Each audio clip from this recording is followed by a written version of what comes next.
أعوذ بالله من الشيطان الرجيم. بسم الله الرحمن الرحيم. అన్నిసా 15 నుంచి 16వ వాక్యం వరకు. واللاتي يأتين الفاحشة من نسائكم فاستشهدوا عليهن 4 منكم فإن شهدوا فأمسكوهن في البيوت حتى يتوفاهن الموت أو يجعل الله لهن سبيلا. واللذان يأتيانها منكم فآذوهما فإن تابا وأصلحا فأعرضوا عنهما إن الله كان توابا رحيما.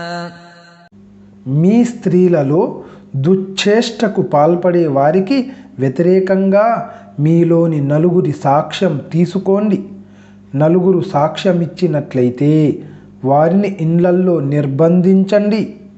ఆ తరువాత వారికి చావన్నా రావాలి, లేదా దైవం వారి కొరకు మరే మార్గమన్నా ఏర్పరచాలి. ఇంకా మీలో ఎవరైతే ఈ చేష్టకు ఒడిగడతారో వారిరువురిని యాతనకు గురి చేయండి. ఆ తరువాత వారు తౌబా చేసి తమను సంస్కరించుకుంటే వారిని వదిలివేయండి. అల్లాహ్ అమితంగా తౌబా స్వీకరించేవాడు, కరుణించేవాడును. అల్లాహ్ అమితంగా తౌబా స్వీకరించేవాడు, కరుణించేవాడును. ఈ 2 ఆయతులలో వ్యభిచారానికి శిక్ష ఏమిటో తెలుపడం జరిగింది. మొదటి ఆయత్ కేవలం వ్యభిచారీణులు అయిన స్త్రీలకు సంబంధించినది. వారికి నిర్ణయించిన శిక్ష తిరిగి ఆదేశం వచ్చే వరకు ఖైదులో పెట్టడం. రెండవ ఆయత్ వ్యభిచారి పురుషుడు, వ్యభిచార స్త్రీ ఉభయులకు సంబంధించినది. ఇద్దరికీ యాతన కలగజేయడం అంటే కొట్టడం, చివాట్లు పెట్టడం, అవమానపరచడం అని భావం. ఇది వ్యభిచారానికి సంబంధించిన తొలి ఆదేశం. తరువాత నూర్ సూరాలోని ఆయత్ అవతరించింది. అందులో స్త్రీ పురుషులకు గాను ఒకే ఆదేశం ఇవ్వటం జరిగింది. వారికి చెరి 100 కొరడా దెబ్బలు కొట్టాలని. అరబ్బులు అంతవరకు సక్రమంగా ఓ ప్రభుత్వ వ్యవస్థలో మనడానికి, న్యాయ వ్యవస్థ, శాసన వ్యవస్థల్లో నియమబద్ధంగా జీవించడానికి అలవాటు పడలేదు. కనుక ఇస్లామీయ రాజ్యం ఏర్పడగానే ఓ శిక్షాస్మృతిని నిర్మించి అకస్మాత్తుగా దాన్ని అమలుపరిచేందుకు చూడటం వివేకం అనిపించుకోదు. అల్లాహ్ వారిని క్రమపద్ధతిలో శిక్షాస్మృతికి అలవాటు చెయ్యాలని, దానికి ముందు వ్యభిచారానికి సంబంధించిన ఈ శిక్షను ప్రతిపాదించాడు. ఆ తరువాత సక్రమంగా వ్యభిచారం, అబద్ధపు ఆరోపణ, దొంగతనం ఇత్యాది నేరాలకు శిక్షలు నిర్ణయించాడు. చివరికి వాటి ఆధారంగానే ప్రవక్త మహనీయులు సల్లల్లాహు అలైహి వసల్లం, సన్మార్గగాములైన ప్రాతినిధ్య పరిపాలకుల ఖులఫాఉర్ రాషిదీన్ ప్రభుత్వ కాలంలోనూ అమల్లోకి వచ్చిన సవివరమైన శిక్షాస్మృతి రూపొందింది. వ్యాఖ్యాత సుద్దీకి ఈ 2 ఆయతుల బాహ్య విభేదం మూలంగా మొదటి ఆయత్ పెళ్లి అయిన స్త్రీకి సంబంధించిందని, రెండవ ఆయత్ పెళ్లి కాని స్త్రీ పురుషులకు సంబంధించిందని అపార్థం కలిగింది. కానీ ఇది బలహీనమైన వ్యాఖ్యానం. దీన్ని సమర్థించే బలమైన ఆధారం ఏదీ లేదు. దీనికంటే ఇంకా బలహీనమైన మాట అబూ ముస్లిం అస్ఫహనీ రాసింది. ఆయన ప్రకారం మొదటి ఆయత్ స్త్రీల మధ్య ఏర్పడ్డ అక్రమ సంబంధానికి సంబంధించినది. రెండవ ఆయత్ పురుషుల మధ్య అక్రమ సంబంధానికి సంబంధించినది. ఆశ్చర్యకరమైన విషయం ఏమిటంటే అబూ ముస్లిం లాంటి విద్వాంసుడు ఓ యథార్థాన్ని ఎందుకు గమనించలేకపోయాడన్నది. ఖుర్ఆన్ మానవ జీవితానికి కావలసిన శాసనపరమైన, నీతిపరమైన రాచమార్గాన్ని నిర్మిస్తుంది. అది ఆ రాచబాటలో తటస్థించే సమస్యలను గురించి మాత్రమే చర్చిస్తుంది. పోతే సందులు గొంతులు పట్ల శ్రద్ధ చూపడం, వాటిలో ఎదురయ్యే స్వల్పమైన సమస్యలను చర్చించడం రాజవచనానికి భావ్యం కాదు కదా. ఇలాంటి విషయాలను అది అనువర్తనం, ఇజ్తిహాద్ చేసుకోవాలని మానవులకు వదిలివేసింది. ఈ కారణంగానే ప్రవక్త సల్లల్లాహు అలైహి వసల్లం కాలం తరువాత పురుషుడి మధ్య ఏర్పడే అక్రమ సంబంధానికి ఏ శిక్ష విధించాలన్న ప్రశ్న ఉత్పన్నమైనప్పుడు ఆదరణీయ సహచరుల్లో ఎవ్వరున్నూ నిసా సూరాలోని ఈ ఆయత్లో దానికి ఆదేశం ఉందని అనుకోలేదు. 17 నుంచి 18వ వాక్యం వరకు. إنما التوبة على الله للذين يعملون السوء بجهالة ثم يتوبون من قريب فأولئك يتوب الله عليهم وكان الله عليما حكيما.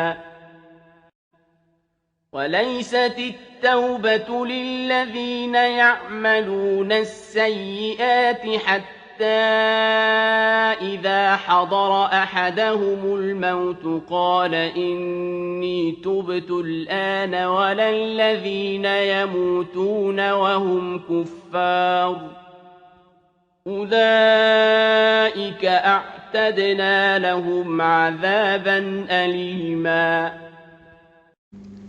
ఇక్కడ ఒక విషయాన్ని గుర్తుంచుకోండి.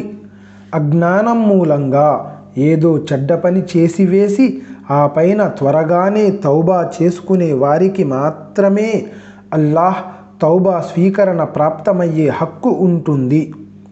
ఇలాంటి వారిపై అల్లాహ్ తన కటాక్ష వీక్షణాలతో మళ్ళీ మరలుతాడు.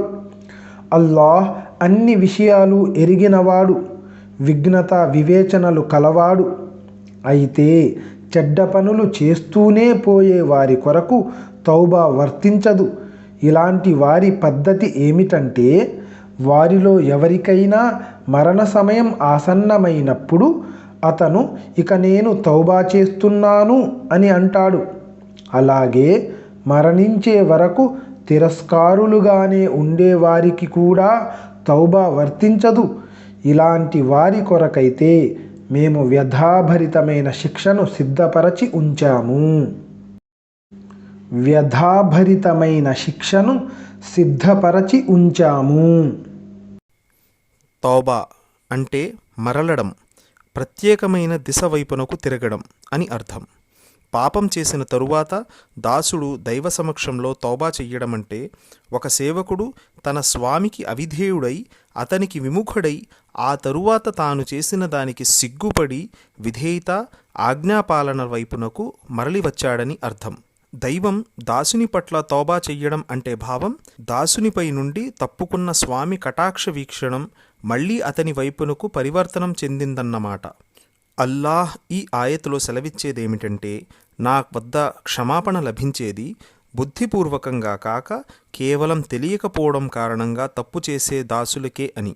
వారు తమ కళ్లపై నుండి మూర్ఖత్వపు తెర తొలగిపోగానే సిగ్గుపడి తమ అపరాధాలకు క్షమాపణ కోరుకుంటారు. ఇలాంటి దాసులు తమ అపరాధానికి సిగ్గుపడి తమ ప్రభువు వైపునకు మరలిన ప్రతిసారి ఆయన ద్వారం వారి కొరకు తెరిచే ఉంటుంది. మా ఈ సన్నిధి నిరాశ నిశీధి కాదు, ఇటు మరలిరా 100 సార్లు తౌబా భంగమైనా సరే. కానీ ఎవరైతే తమ దైవానికి భయపడకుండా ఆయన్ని ఖాతరు చెయ్యకుండా జీవితాంతం పాపపు దొంతరులు పేర్చుకుంటూ పోతారో ఆ తరువాత సరిగ్గా మృత్యుదూత ఎదురైన సమయాన క్షమాభిక్షకై వేడుకుంటారో వారికి ఈ తౌబా రాయితీ వర్తించదు. ఇదే విషయాన్ని ప్రవక్త మహనీయులు సల్లల్లాహు అలైహి వసల్లం ఇలా వ్యక్తం చేశారు: అల్లాహ్ తన దాసుని తౌబా మృత్యు సూచనలు ప్రారంభం కానంత వరకు మాత్రమే స్వీకరిస్తాడు. ఎందువల్లనంటే పరీక్షా వ్యవధి పూర్తయి జీవన కథ సమాప్తమైపోయిన తరువాత మరలే అవకాశమెక్కడిది?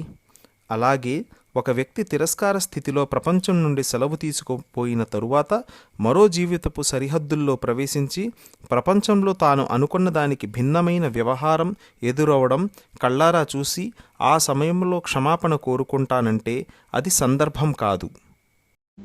19 నుంచి 21వ వాక్యం వరకు. يا أيها الذين آمنوا لا يحل لكم أن ترثوا النساء كرها ولا تعضلوهن لتذهبوا ببعض ما آتيتموهن إلا أن يأتين بفاحشة مبينة وعاشروهن بالمعروف فإن كرهتموهن فعسى أن تكرهوا شيئا ويجعل الله فيه خيرا كثيرا.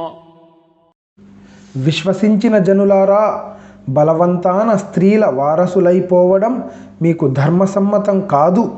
ఇంకా మీరు వారికి ఇచ్చివేసిన మెహర్లో కొంత భాగాన్ని వారిని ఇబ్బంది పెట్టి కాజేయడానికి కృషి చెయ్యడం కూడా మీకు ధర్మసమ్మతం కాదు.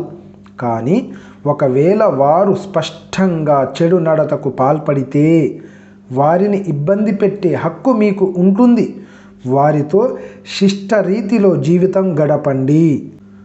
వారిని మీరు ఇష్టపడకపోతే మీకు ఒక విషయం నచ్చకపోవచ్చు, కానీ అందులోనే అల్లాహ్ ఎంతో మేలు సమకూర్చి పెట్టి ఉండవచ్చు. మీకు ధర్మసమ్మతం కాదు. భావమేమిటంటే, పెనిమిటి చనిపోయిన తరువాత అతని కుటుంబం వారు విధవను కూడా మృతుడు వదిలిన ఆస్తిగా భావించి ఆమె సంరక్షకులుగా వారసులుగా తయారవరాదు. భర్త చనిపోయిన స్త్రీకి స్వేచ్ఛ ఉంది.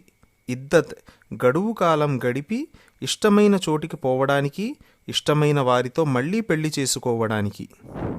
వారిని ఇబ్బంది పెట్టే హక్కు మీకు ఉంటుంది. అయితే ఆమె సొత్తును కాజేయడానికి కాదు, దుర్వర్తనకు శిక్షించడానికి. అల్లాహ్ ఎంతో మేలు సమకూర్చి పెట్టి ఉండవచ్చు. అంటే స్త్రీ అందమైనది కాకపోతే లేదా ఆమెలో మరే విధమైన లోపము ఉండి ఆ కారణంగా ఆమె భర్తకు నచ్చకపోయినట్లయితే అలాంటి పరిస్థితుల్లో భర్త వెంటనే నిరాశ చెంది ఆమెను వదలడానికి ఉద్యుక్తవడం భావ్యం కాదు. వీలైనంత వరకు అతను సహనంతో సంయమనంతో వ్యవహరించాలి. పలుమార్లు స్త్రీ అందమైనది కాకపోయినా ఆమెలో ఇతర సద్గుణాలుండటం సంభవమే. ఆ సద్గుణాలు దాంపత్య జీవితంలో బాహ్య సౌందర్యం కన్నా ఎంతో ముఖ్యమైనవి ఉంటాయి. ఆమెకు తనలోని ఈ సద్గుణాలను వ్యక్తం చేసే అవకాశం లభించినట్లయితే తొలుత ఆమె అందంగా లేదని నిరాశ చెందిన భర్తే ఆమె అంతః సౌందర్యం చూసి ముగ్ధుడవుతాడు. ఆమె పట్ల అవ్యాజానురాగంతో అతని ఆంతర్యం నిండిపోతుంది. అలాగే కొన్నిసార్లు దాంపత్య జీవితం ప్రారంభంలో భార్యలోని కొన్ని లక్షణాలు భర్తకు ఇష్టం కాకపోవచ్చు. వాటి కారణంగా అతని మనస్సు బాధపడవచ్చు. కానీ అతను సహనం వహించి స్త్రీలోని సకల సద్గుణాలు వ్యక్తమయ్యే అవకాశం కల్పించినట్లయితే తన భార్యలో చెడుల కంటే మంచి లక్షణాలే అధికంగా ఉన్నాయన్న విషయం అతనికి ద్యోతకమవుతుంది. అందువల్ల మనిషి దాంపత్య సంబంధాలను తెంచుకోవడంలో తొందరపాటు ప్రదర్శించడం అభిలాషణీయం కాదు. విడాకులు అంతిమ మార్గం. దాని అనివార్య పరిస్థితుల్లో తప్ప వినియోగించరాదు. ప్రవక్త మహనీయులు సల్లల్లాహు అలైహి వసల్లం ధర్మసమ్మతమైన సకల కార్యాల్లో అల్లాహకు మరీ ఇష్టం కానిది తలాఖ్, విడాకులు అన్నారు. మరో హదీసులో ఆయన సల్లల్లాహు అలైహి వసల్లం ఇలా పురమాయించారు: నికాహ్ చేసుకోండి, తలాఖ్ ఇవ్వకండి. ఎందువల్లనంటే భ్రమరంలా ప్రతి పువ్వు నుండి మకరాందాన్ని ఆస్వాదించే స్త్రీ పురుషులను అల్లాహ్ ఇష్టపడడు. وَإِنْ أَرَدْتُمُ اسْتِبْدَالَ زَوْجٍ مَكَانَ زَوْجٍ وَآتَيْتُمْ إِحْدَاهُنَّ قِنطَارًا فَلَا تَأْخُذُوا مِنْهُ شَيْئًا أَتَأْخُذُونَهُ بُهْتَانًا وَإِثْمًا مُبِينًا وَكَيْفَ تَأْخُذُونَهُ وَقَدْ أَفْضَىٰ بَعْضُكُمْ إِلَىٰ بَعْضٍ وَأَخَذْنَ مِنكُم مِّيثَاقًا غَلِيظًا. ఒకవేళ మీరు ఒక భార్య స్థానంలో మరో భార్యను తెచ్చుకోవాలన్న సంకల్పమే చేసుకున్నట్లయితే మీరు ఈవిడకు ఎన్ని ధనరాశులు ఇచ్చి ఉన్నా అందులో ఏమీ వాపసు తీసుకోకండి. మీరు ఆమెపై నింద మోపి పచ్చి జులుం చేసి ధనాన్ని తిరిగి తీసుకుంటారా? అయినా మీరు దాన్ని ఏ విధంగా తీసుకుంటారు? మీరిరువురు ఒండొకరి ద్వారా సుఖాలను అనుభవించి ఉండగా వారు మీ చేత గట్టి ప్రమాణం చేయించుకుని ఉండగా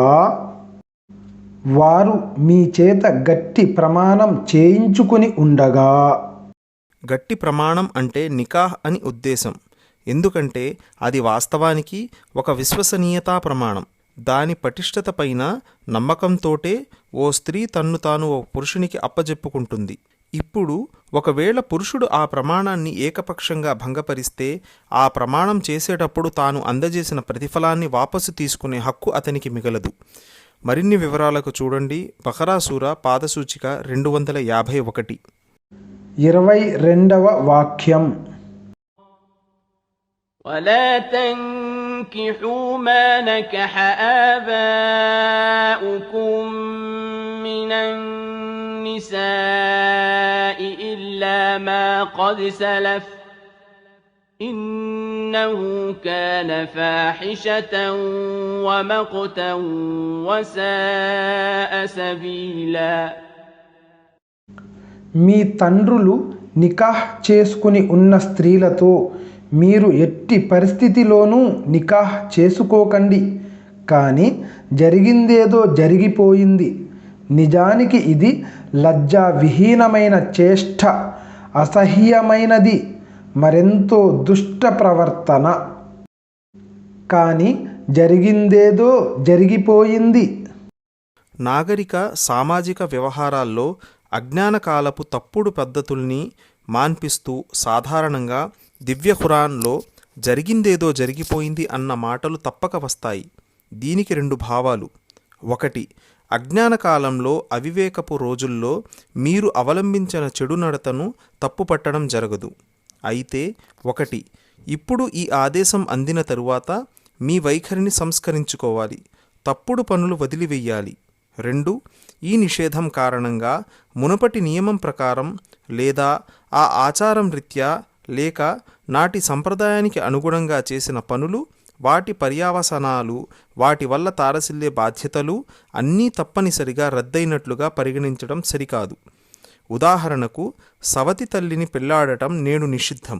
అందువల్ల ఇంతవరకు ఈ పద్ధతిలో జరిగిన పెళ్లి, వారి సంతానం అంతా నేడు హరాం అని, వారి తండ్రుల ఆస్తిలో వారికి వారసత్వపు హక్కు లేదని ఏమాత్రం అర్థం కాదు. ఇదే విధంగా ఇచ్చిపుచ్చుకునే ఒకానొక విధానాన్ని నేడు నిషేధించడం జరిగిందంటే మునుపు ఇలాంటి పద్ధతిలో జరిగిన లావాదేవీలన్నీ రద్దు అయ్యాయని, ఆ పద్ధతి ద్వారా సంపాదించిన సంపాదన అంతా వాపసు తీసుకోవడం జరుగుతుందని లేదా అది అధర్మ సంపాదనగా పరిగణించబడుతుందని దీని భావం కాదు. మరెంతో దుష్ట ప్రవర్తన. ఇస్లామీయ చట్టంలో ఈ చర్య శిక్షార్హమైన నేరం, పోలీసు జోక్యం చేయగల నేరం. అబూ దావూద్, నసాయి, ముస్నద్ అహ్మద్లోని ఉల్లేఖనాల ప్రకారం దైవ ప్రవక్త సల్లల్లాహు అలైహి వసల్లం ఈ నేరానికి పాల్పడిన వారికి మరణశిక్ష, ఆస్తి జప్తు శిక్ష విధించినట్లు తెలుస్తోంది. ఇబ్నె మాజా ఊటంకించిన ఇబ్నె అబ్బాస్ ఉల్లేఖనాన్ని బట్టి తెలిసేదేమిటంటే ప్రవక్త శ్రేష్ఠులు సల్లల్లాహు అలైహి వసల్లం సూత్రప్రాయమైన నియమం ఒకటి చేశారు. ఎవరైతే నిషేధించబడిన బంధువులతో వ్యభిచారానికి ఒడిగడతాడో అతనికి మరణశిక్ష విధించండి అని.